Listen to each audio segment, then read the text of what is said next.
perdonar es ir al pasado y volver sano y salvo. O sea, considero que el perdón es un acto de amor. Mi padre tiene una frase que me chifla, que la llevo oyendo desde que era pequeña, que era: la felicidad consiste en buena salud y mala memoria. Y me parece que es una gran frase, ¿no? O sea, es decir, olvidar un poco ese daño, y no es tanto por la otra persona, por el que perdona, sino por ti mismo. Por ti mismo.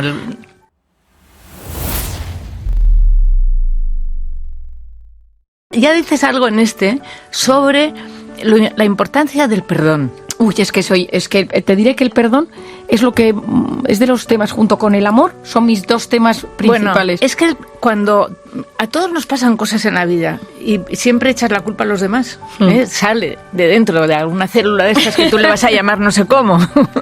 Pero yo le digo, busco siempre la célula. Por eso, y yo digo que es la vida, que te equivocas, que se equivocan, que te hacen la faena y te pueden hacer una herida seria. Esa herida solo se cura, y te lo digo por pura experiencia mía y de otras personas, pero mía también, solo la curas cuando dices, bueno, lo han hecho mal, ¿y qué? Yo también me equivoco tantas veces, punto. Pero no que no sea una actitud externa, sino interna. O sea, eso llámale tú ahora científicamente como sea. Bueno, yo creo que... Pero es importante, importantísimo, y me parece que hay que conseguirlo. Yo creo que el tema del perdón, que ya se han escrito libros y hay historias maravillosas sobre el asunto, cuando yo, decían en la presentación, ¿no? Cuando yo estuve en Camboya, yo lo pasé muy mal en un momento dado, porque era tal el sufrimiento que yo veía, era tal la debacle humana que yo observaba. Yo recuerdo un día que nos fuimos a un burdel y yo iba como médico internacional, que ibas a hacer prevención del VIH, del SIDA y de enfermedades de transmisión sexual, y les hablabas a las niñas en los karaokes y tal. Y uno de los días vimos que, cuando yo estaba dentro, vi que había niñas muy pequeñas, y entonces llamábamos a un tipo de la policía, y el tipo de la policía desmanteló el sitio, se llevó a las niñas a la comisaría. Y me recuerdo que a los días, pues no eran muchas las niñas que estaban, era un sitio muy pequeño. Recuerdo que fui al día siguiente por la mañana y les pregunté a las niñas qué tal habéis dormido, habéis descansado, para ya ver dónde las llevábamos, si a sus familias, si es un centro de acogida, donde fuera allí. Me dijeron, bueno, nos violaron los policías. Entonces yo en ese momento dije, o sea, pero ¿cómo es posible? Claro, días. O sea, entonces yo entré como en un conflicto interno, personal, ¿no? De, bueno, pues que es que el mundo es un horror, o sea, y yo creo que esto nos pasa muchas veces, o sea, ves los refugiados, ves el Mediterráneo cómo está de cadáveres, ves las guerras, ves ciertas cosas que no sé cuál es la solución, que no es que yo tenga la solución, pero yo me cuesta, ¿no? Y entonces rechazas como, automáticamente como ser humano, claro. Y luego a mí es que me pasa una cosa, yo tengo especial sensibilidad con el dolor de un niño, ¿no? Entonces me parece que es un ser tan vulnerable que en ese momento... Y entonces, bueno, pues yo estuve varias semanas un poco afectada, ¿no? Diciendo, bueno, pues es que realmente aquí vienes a ayudar, pero no ayudas nada. O sea, que están pasando cosas y tu grado de intervención es tan mínimo y es una gota en... Como decía esa Madre Teresa de Calcuta, es una gota en el océano, bueno, pero el océano sería menos sin esa gota. Pero yo en ese caso me parecía la gota que ni valía la pena, ¿no? Y entonces pasaron unas semanas y la señora con la que yo trabajaba me llevaba siempre de centro en centro. Ya tenía muchos pequeños centros por la ciudad, las afueras de Phnom Penh y tal.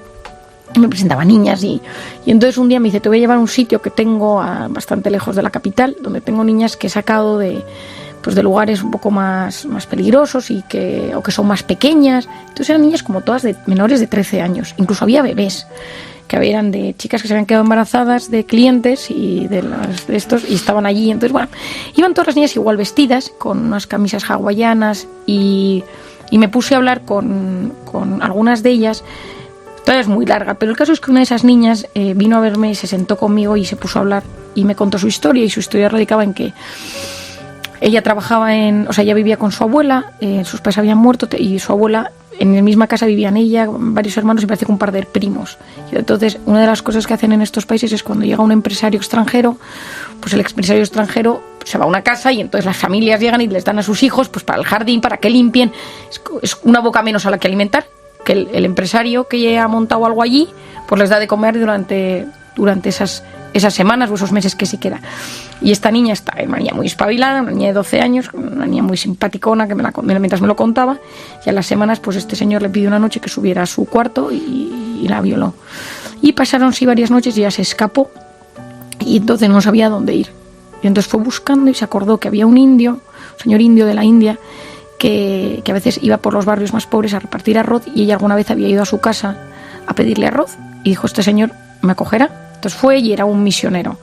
Y entonces, teniendo en cuenta que en Camboya hay menos de un 0,3, me parece, por ciento de cristianos. Y entonces ese misionero le dijo, mira, no te puedes quedar conmigo, te voy a buscar un centro, pero quédate aquí hasta que lo encontremos. Le llevó a una casita que tenía cerca, y a la mañana siguiente le explicó un poco quién era él, para que él supiera, no le tuviera miedo y tal, y le enseñó una especie de capilla, donde había, los asiáticos se ponen en esterillas en el suelo, y había una cruz de madera y un señor con los brazos en cruz abiertos. Y entonces la niña, que no ha visto jamás una cosa así, le dijo, ¿quién es? Y dice, bueno, pues es el Dios de los cristianos. Y dice, ¿qué le pasó? Dice, los suyos le entregaron al sufrimiento. Dijo, ¿como a mí? Mi abuela. Y dijo, sí. Dice, ¿y qué hizo para superarlo? Dice, les perdonó. Entonces cuenta la niña que se pasaba horas diciendo, ayúdame a perdonar a mi abuela, ayúdame a perdonar al empresario, ayúdame a perdonar a mi abuela. Hasta que un día se liberó y notó que ya no tenía dolor. Y entonces ella, mientras me contaba la historia, me dijo, es que, Marian, si no perdonamos, no podemos volver a tener una vida. Es que esto me decía una niña de 12 años. Impresionante. Entonces, a raíz de esto me dijo, tú que eres médico, tú que ayudas a la gente en estos, porque yo lo había contado, esto lo hice con mucha gracia a mi hijo de 4 años, dice, mamá, es médico de los tristes. Bueno, pues esta me decía, ¿tú que te dedicas a esto? Me decía la niña, porque yo le expliqué que yo era una médico que existía en España, porque ahí no había en ese momento, ni había psiquiatras, que se dedican a la gente triste, a triste, angustiada y tal. Decía, qué cosa más maravillosa, ¿no? Como una cosa como impresionante. Ahora me consta que sí, que ya hay. Y entonces me decía, tú hablas siempre del perdón. Tú te hablas del perdón y tal, ¿no? Y entonces me estaba dando una lección esta niña a mí. Entonces, claro, yo me revolvió por dentro, y cuando llegué a España me puse a investigar el perdón. Pero me puse a investigar el perdón físico, psicológico, humanista, de la historia, personajes que hayan perdonado, gente que no haya perdonado, qué pasa en las células cuando uno no perdona, qué hace el resentimiento. Claro, llegué a unas conclusiones y a unos estudios espectaculares sobre el resentimiento. Qué bueno. Hoy en día sabemos que el resentimiento hasta te corta los telómeros, que es la zona del final de los cromosomas, que es básico para la supervivencia. Es decir, el resentimiento tiene un valor brutal. Pero claro, no es fácil, quiero decir, pero todos tenemos a alguien ahí a quien hay que perdonar. Te ha hecho un feo. Yo digo que la gente son vampiros emocionales. En un momento dado te han chupado, te han dejado tocado, y cuando los traes a tu mente te revuelves. Por eso yo, en el libro, es una de mis frases del libro, es perdonar es ir al pasado y volver sano y salvo. Es decir, miras para atrás y dices, bien, todo controlado. Pero sí, o sea, considero que el perdón es un acto de amor. Mi padre tiene una frase que me chifla, que la llevo oyendo desde que era pequeña, que era, la felicidad consiste en buena salud y mala memoria. Y me parece que es una gran frase, ¿no? O sea, es decir, olvidar un poco ese daño, y no es tanto por la otra persona, por el que perdonas, sino por ti mismo. Por ti mismo. Porque te libera, ¿no? Y te ayuda a... Es como empezar otra vez. Es como empezar otra vez. Sí. Fuera estorbos. Fuera esto, ¿no?